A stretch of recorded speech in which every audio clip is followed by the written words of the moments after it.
Welcome back, ladies and gentlemen, to the Elder Scrolls 4 Oblivion Remastered. My name is Camel, and today I'm going to show you all of the fastest ways that I could conjure for leveling all of the skills within the game, along with some tips to make it all go smoothly. Now, some skill leveling is super cheese, and some skills are a bit of a drag, but whether you want to deploy these techniques or not, I will show you what I know in Oblivion. But if you do have any tips or info to add, I'd love to hear about it in the comments down below. Now, timestamps for each of the skills can be found down in the description if you're looking for something specific, but I have ordered the skills in this video in a specific manner, somewhat, as so the leveling of the earlier skills flows over into assisting with leveling the later skills. So it probably makes sense to watch the video linearly. Now, if you are into these kind of videos, check out the Oblivion Remastered playlist down below in the description, and while you're down there, be sure to check out my social media links and the merch store where you can get your hands on all kinds of cool loot, like this Camel Constellation Elder Scrolls blanket. It keeps you warm and thoroughly imbued, or even imbibed, with Elder Scrolls knowledge. But for now, without further hesitation, let's jump into leveling all of the skills in Oblivion as quickly as possible. And when I say jump, I mean it, as first up we have Acrobatics. Now, while there are a few places you can do this, I would suggest coming to the town of Hackdirt, which can be found right here on the map. It's south of the city of Coral. When we get here and while we're in town, say hi to the secret cult of the Deep Ones. There's a lore deep dive video above if you're a cultist. But in the center of the town of Hackdirt, we can find this well. Once you've located it, all you need to do is stand next to it and make sure that this little wooden roof is above your character's head. Then we just spam the jump button. This will increase our acrobatics skill very, very quickly. All we're doing is basically animation cancelling so that after jumping, our character's feet are back on the ground ready for the next jump within milliseconds, allowing us to level our acrobatics skill faster than the Oblivion Remaster Shadow Drop. Now, you won't see this next one coming, the sneak skill. For this, we will need to head back to where it all started, to the Imperial Prison. Once we are here, we need to head on inside and speak with the Imperial Jailer. There's evil afoot, citizen, and I've little time for chatter. What is it? Click on Visit a Prisoner. Certainly. I'll unlock the door for you. Of course, I have to stay with you in there. Then just follow him down the stairs, and once he opens this next wooden door, we need to run through and speak to him again. Can I help you? Then, just as before, we select Visit a Prisoner. Certainly. I'll unlock the door for you. Of course, I have to stay with you in there. Where he will just bail and very kindly close the door on his way out. From here, we need to head down the stairs to the prison cells, where in the central cell on the right, we can find one Claudius Arcadia. Once he's located, all we need to do is crouch down into the sneak position and then spam pickpocket. Take it. Then exit, then pickpocket, then exit, then pickpocket, then exit, then pickpocket. And while he's got nothing interesting on him, if we keep doing this as fast as we can, our sneak skill will level up faster than Bethesda did when they sneakily shadow dropped Oblivion Remastered the day before I went on holiday. You sneaky For the next skill, we have Security. If you are one to struggle with the lock-picking system, you're going to love this one, as the Security skill might be the biggest cheese to ever cheese. Shulgarath would love this. All we need to do is find a locked item, click on it like normal, and then set a single pin. Once that single pin is done, just spam activate the already set pin and your Security skill will absolutely power level. Mine went up about 50 levels in 3 minutes by doing this. Now, having a higher security skill makes lockpicking a lot easier. For example, the pins move more slowly when pushed up, making your life a lot simpler. So I'm sure I'm even secure in the security of my thinking that a lot of you will love this little tip. Now we'll run along onto athletics, which I will admit, there is no easy and fast way to do this. But something you can do is travel to the city of Breville, to the northern exterior of the city. From this bridge, we can jump into the water and find this aqueous gateway. All we need to do is swim into this. Now, if you're on PC, you can hit the auto swim / auto run button, and if you're on controller, you can rest something on the thumbstick to keep your dude moving.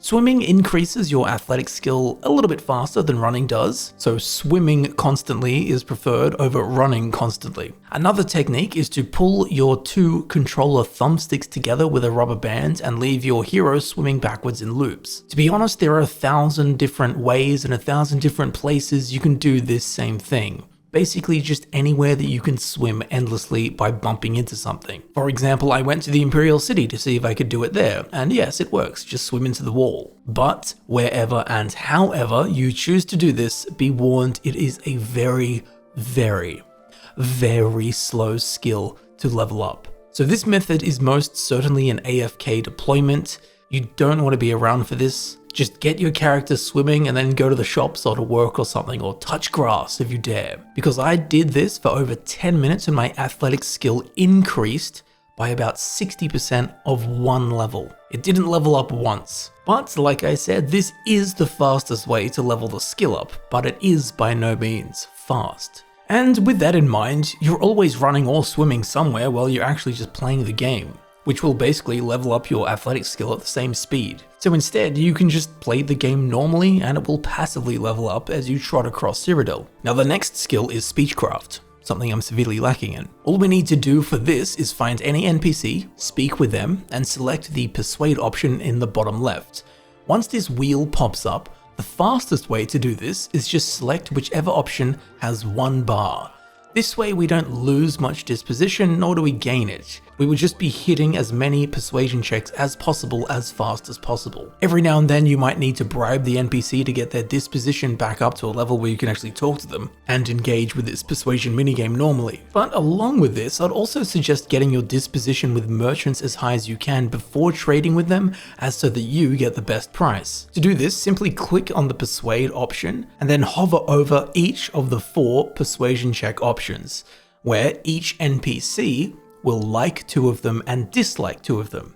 You can tell which is which by the NPC's facial expression. Then what we want to do is select the option they like when it has the most bars, and select the options they dislike when it has the least bars. It won't always line up nicely, but most of the time you can easily gain disposition with them by doing this. Eventually, it won't allow you to engage in the persuasion minigame as you've already reached the maximum disposition with said NPC. Now, while this isn't the fastest way, it is something I'd suggest doing with merchants anyway. Therefore, it's a good way to also level up your Speechcraft skill while just simply engaging in normal gameplay. So what do you think? How's my Speechcraft? Did I talk you into it? Subscribe, send me $100, paint my house. Now to mix it up, let's move on to Alchemy, which will actually help a lot of the magic skills at the end, and of course Mercantile. But first, Alchemy. So to make potions, we will need a mortar and pestle. Yes, it's pronounced pestle. Pestle. There you go, your Speechcraft's increased. Now to get a mortar and pestle, you can buy them from any alchemist. You can also find one in the starting dungeon, along with a million more throughout the game. But I think the easiest way is to head to any of the major cities. I'm going to be using Bruma in this example, and head over to the local Mages Guild. Once inside, speak to the person behind the desk and select Join Mages Guild. After this conversation, you will have joined the Mages Guild and have access and permission to take just about anything from within them. Now for the Bruma Mages Guild, from this front desk, just turn to the right and around this corner where we can find a full set of alchemy equipment. And the same thing can be found in just about all of the other Mages Guilds as far as I'm aware. And while the mortar and pestle is all we actually need to start cooking up skooma, the other alchemy equipment will increase certain aspects of our potions like potency and duration, which will in turn increase the value of the potions we create, which will help us very much later on. So once we acquire all that equipment, select any of the alchemy equipment in your inventory, and this will open up the alchemy window where we can start brewing up trouble. Most alchemy ingredients have 4 effects. The higher our alchemy skill is, the more effects will be revealed for our utilization. Now, assuming your alchemy skill is below level 25, you'll need to find 2 ingredients that share the same effect so that you can mix them into a potion. You can tell if they match just by reading it, or by noticing the effect is highlighted in blue, which means it matches the effect of your already inserted ingredient. So you can, of course, just go about the game collecting alchemy ingredients, picking things up, plucking flowers and then mix them up into potions to level up your alchemy. You can also go to alchemists in all the different cities and buy their ingredients to do the same. But if you're looking for something speedier, what we'll need to do is head to the city of Skingrad, more specifically to the western exterior where we can find Tamika Vineyards at the Grateful Pass stables. Here we can find a boatload of grapevines that we will want to harvest every single one of them. Now once we're done harvesting the grapes, we will want to run around to the northeastern exterior of Skingrad where we can find this tomato plantation. Of course, grab all of these tomatoes. And once all the grapes and once all the tomatoes are gathered, we need to go to our inventory, select any alchemy equipment to start stirring, then select the grapes, followed by the tomatoes, as they share the same restore fatigue effect. Then just spam the create potion button and make a whole bunch of restore fatigue potions. I gained about 16 levels in alchemy just by doing this once, so it's quite effective and fast. You can also fast travel to a different game cell, wait for 72 hours, so wait 24 hours, wait 24 hours, and then wait 24 hours again. After which, head back to the farms outside of Skingrad and all of the tomatoes and grapes will have respawned. This same technique works for all alchemy ingredients. So you can just pick them all up again, and then travel away, wait 72 hours, come back, pick them all again. Then in no time you'll have a very high alchemy skill and you'll also end up with a bunch of potions, which will help us very much with this next skill, which is something I'm about to sell you on. That would of course be the Mercantile skill. So Mercantile levels up simply by selling items to vendors. However, the more value the item you sell, the more skill gain you get. So selling 100 items worth 1 gold each is the same as selling 1 item worth 100 gold. Generally, you'll just want to get a stack of expensive items and spam sell them to a vendor for the fastest possible leveling. If only we had a giant stack of potions. Oh wait, we do. All of these restore fatigue potions that we just cooked up with alchemy. So now we need to go find someone to sell them to. Again, any general merchant or any alchemist in any city will buy them. Now you can of course just sell any old thing to vendors as it will have the same benefit to the mercantile leveling, but valuable items can be hard to come across in the early game. So the good old alchemy trick is a really good selling point. Now we will hammer along onto light armor, heavy armor, block, and armorer skills. We can do all of these at the same time, but we will get to armorer in a minute. Although, in preparation, we can head to any blacksmith vendor in any city and buy all of their repair hammers. Then what we want to do is head to this location here, the Haunted Mine, found to the southeast of Breville. Once inside, we'll cut our way through a bunch of goblins, and eventually we will find ourselves in this room where there is a wooden fence. Behind it is 6 rats. Now do not open the gate, and do not harm the rats. These little rats are our leveling companions. So once here, save just in case you make a mistake and kill a rat, then equip your favorite armor. I usually go half light armor, half heavy armor, so that both of the armor skills level up at the same time. Once you're good to go, jump over the fence and into the rat pen. Make sure to hold down the block button while you take the full force of a bunch of jumping rats. They will damage you, but not by much, so do keep a healing spell or potion at hand to keep yourself healthy. You can also just put the difficulty as low as it goes to make this really easy. But as the rats attack, the armor skills of whatever armor you are wearing will increase, and so too will your block skill, provided you are blocking. Now it's worth noting that you can only block attacks which are coming from in front of you, so you can try and back your character against a wall or into a corner to try and force the rats to only come at you from the front. Now, over time, this rodent swarm melee barrage will damage the durability of your armor that's actually perfect. Because once your armor is fully broken, well, you can either put on a new set of armor and just repeat the process, or if you are ready to repair, what we need to do is jump back over the fence, leaving all of the rats contained in their pen still. They're still alive and locked up, so that we can come back to them at any time if we want to. Then we will need to leave this cell, as we can't repair weapons and armor while enemies are nearby, / while we're in combat. So just go back through the cave and into the previous section.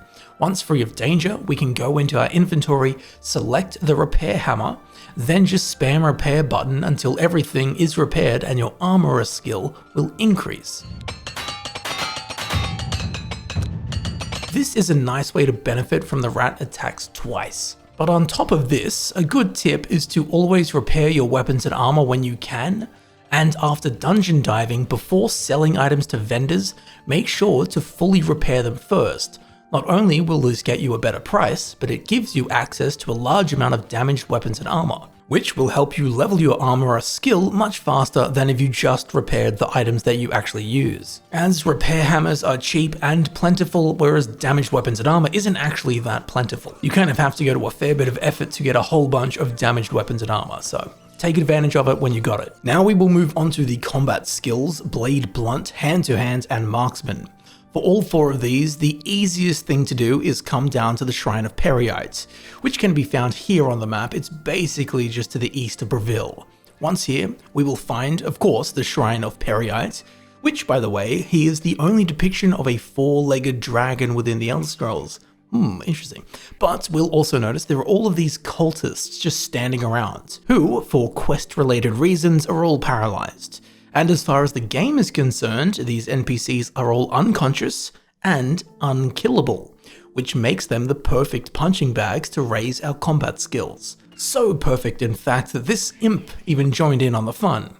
Anyway, once here, simply pull out your weapon of choice, or your hands, and start swinging and watch those levels go up. Obviously, this of course works for the blade skill as well, the blunt skill as well, and the marksman skill as well. Just make sure you have the right weapon in your hand. And finally, we will move on to the 6 magic skills: Alteration, Conjuration, Destruction, Illusion, Mysticism, and Restoration.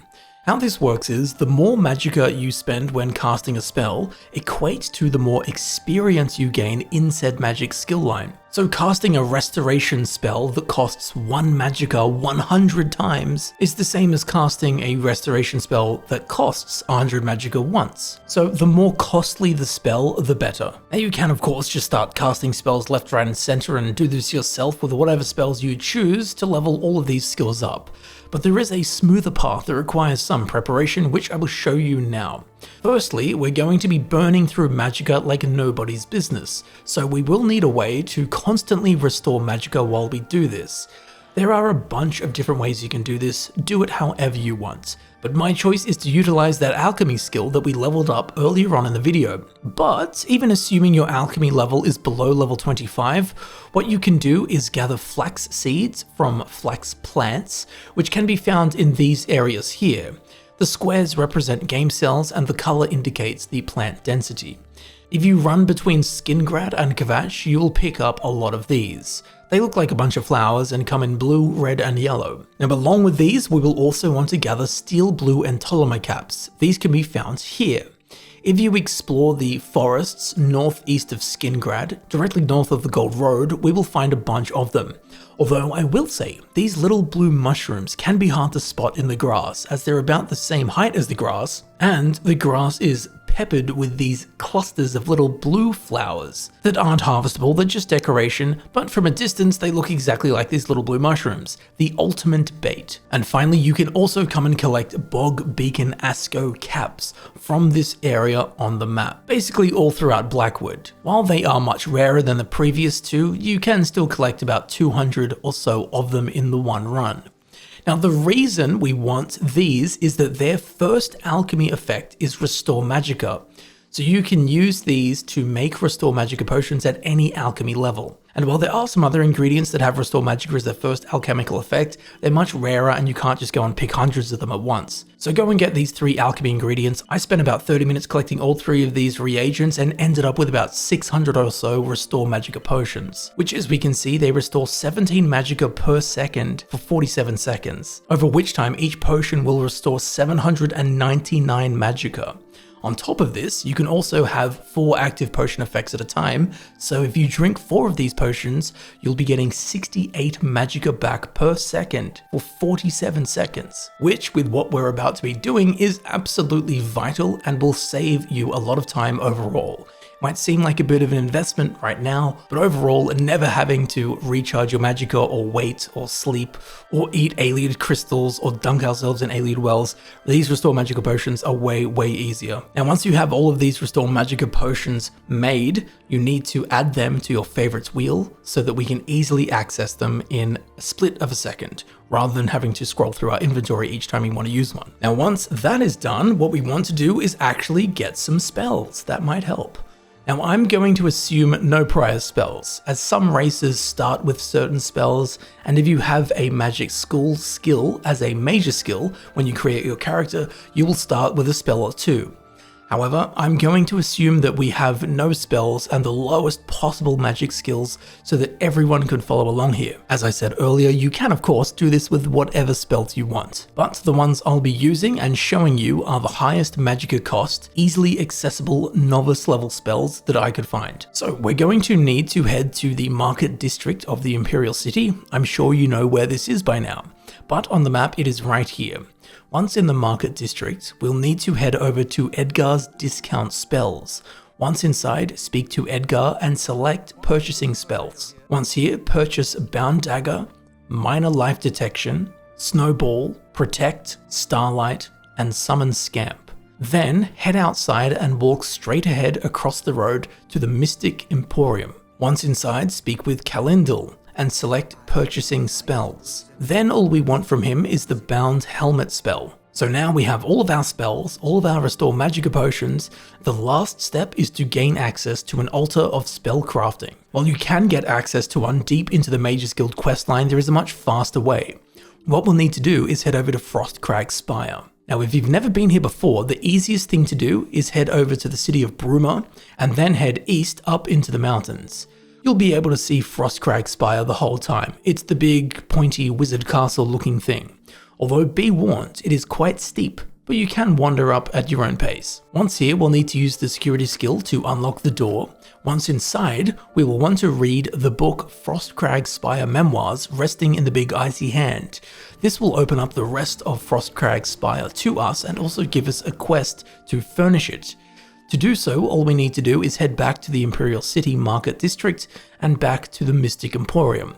Once inside, speak with Orlinway, I think, and select bartering. Once here, all we technically need to buy is one Mage Tallow Candles box, as that's all we need to get the Altar of Spellcrafting working. However, if you have the gold, I would suggest buying all of the Frostcrag Spire upgrades along with a second Mage Tallow Candles box, just so that Frostcrag Spire is fully furnished and upgraded. You'll never have to think about it again. And while it is a bit pricey, you should have plenty of gold from the Alchemy that we did earlier on in the video. And if you didn't do that, well, cook up some potions and get rich. So once you've purchased all of that, head back to Frostcrag Spire, head through the front door and into the main room, where at the back there is a raised platform with two altars. Click on the one on the right to add one of the Mage Tallow Candles boxes, and this will activate the Altar of Spellcrafting right here in your very own home. And if you bought the second candle box, stick it into the Altar of Enchanting on the left before you forget. So now that we're all set up, let's start leveling. Firstly, we will do Conjuration, as it is the slowest by far. What you will want to do is put Bound Dagger and Bound Helmet onto your favorites wheel so that you can quickly access the spells and switch between them, which we will be doing a lot. Then we just want to cast both of them, one after the other of course, and this is why Conjuration is the slowest to start, because once the bound items are active, we cannot recast the spell, so we can't just spam cast them. We need to sit and wait for one of them to wear off before recasting it. You might be able to wait in game to pass the time. Technically, if your load screens are quick, this might be faster, I don't know. But whatever you do, you need to wait until it wears off till you can cast them again. You can look down in the bottom left at the icons with the timers to see how much longer your bound items are going to last. So just stand here and when one wears off, recast it. When the other wears off, recast it. Repeat. And if your Magicka gets low, be sure to drink one of those Magicka potions that we crafted and put onto our favorites wheel earlier. Of course, just rinse and repeat this until we hit Conjuration level 25, where things will begin to speed up drastically, as we'll want to swap over to Summon Scamp, which unlike the bound items, we can just spam this spell non-stop. Now we will be chewing through our Magicka, but Oh, good thing we brought 600 or so Restore Magicka potions, and while we will chew through them a bit, that's fine, that's what they're here for. Now you will notice that this will level your Conjuration skill much faster, as we're spending a lot more Magicka per cast and casting much more often. Now once we hit level 50 Conjuration, we will need to come over to the Altar of Spellcrafting and select Summon Scamp as the effect, and then just increase the duration as far as we can without requiring Conjuration level 75. Which, if that is the case, it will tell you in the red text when you go to create the potion. The highest duration I could get was 49 seconds. So then we select this new spell that we've just made and keep spam casting that until we hit level 75. Then repeat the same process as before. Go to the Altar of Spellcrafting, create a new Summon Scamp spell, increase the duration as far as you can while still being able to cast it. Once you got that figured out, make the new spell, equip the new spell, cast the new spell, spam it, drink Magicka potions, and Bob's your uncle, you'll be 100 in no time. Now let's move over onto Destruction. This is a little bit trickier as we need a target because most destruction spells are cast at something and not on yourself. So we will want to equip the Snowball spell, and if you want to be really meta, you can shoot this Snowball spell at your own scamp, so that we're leveling up both Destruction and Conjuration at the same time. But I think a faster way is to head back to the Shrine of Periite we saw earlier and just spam fire your Destruction spell at the paralyzed NPCs the same way we leveled up our weapon skills. Once we hit level 25 Destruction, head back to the Spellcrafting Altar, select Frost as the effect, make sure the range of the spell is set to target, and increase the magnitude as high as it will go while still being able to cast it. Create the spell, and then equip this new, more powerful spell, head back to the Shrine of Periite and start spamming. Rinse and repeat this process of creating a more powerful version of the spell once you hit level 50 and 75 in Destruction, and you will get it as high as you want in no time. Now for Restoration, equip the spell Heal Minor Wounds, which is a spell that every single player will start with regardless of race, gender, class, attributes, or skills. And you guessed it, equip the spell, start spam casting it while making sure to keep your Magicka up with those potions. Once we reach level 25 in Restoration, I'm sure you know the drill, head over to the Altar of Spellcrafting, select Restore Health as the effect, make sure the range is set to self, so we're casting it on ourself, and increase the magnitude until just before it reds out. For me it was 25 points. Then select this new spell that you've just made and get casting. Again, repeat this spell creation process once you hit level 50 and 75 in Restoration. Moving on to Alteration, equip the spell Protect and get casting. Once level 25, head to the Altar of Spellcrafting, select the effect Shield, make sure target is set to self, slide the magnitude as high as castable, make the new spell, equip the new spell, cast the new spell, rinse and repeat at level 50 and 75. For Illusion, select the spell Starlight and get casting. Once level 25, head to the Altar of Spellcrafting, select the effect Light, make sure target is set to self, take the magnitude as high as castable, make the new spell, equip the new spell, cast the new spell, rinse and repeat at level 50 and 75 of Illusion. And finally for Mysticism, it's the same as the last view. Equip the spell Minor Detect Life and start casting Fella. Once level 25, head to the Altar of Spellcrafting, select the effect Detect Life, take the magnitude as high as castable, make new spell, equip new spell, cast new spell, rinse and repeat at level 50 and level 75 of Mysticism. And there you have it, young hero of Kvatch. You now know how to get all of the skills in Oblivion Remastered maxed out as quickly as possible, if you ever need to know such knowledge. So I do hope you learnt something new, and I do hope this helped you out. If you have any other tips and tricks, please let me know down in the comments below. I'm sure there are plenty of hidden little methods and things tucked away in Oblivion Remastered. I hope you enjoyed the video, and if you did, please consider subscribing. There is plenty more Oblivion Remastered content coming. Be sure to check out the Oblivion Remastered playlist link down in the description. Down there you can also find all of my social media links, be sure to check all of them out. And if you did enjoy this video and you would like to support the channel in a more personal way, check out the merch store where there is a ton of Elder Scrolls related stuff, like this Camel Constellation Elder Scrolls blanket. In fact, it's a bestseller, much like Oblivion Remastered. So until next time, I've been Camel, and I would like to thank you very much for watching, and I'll see you very shortly in the next video. See you there soon.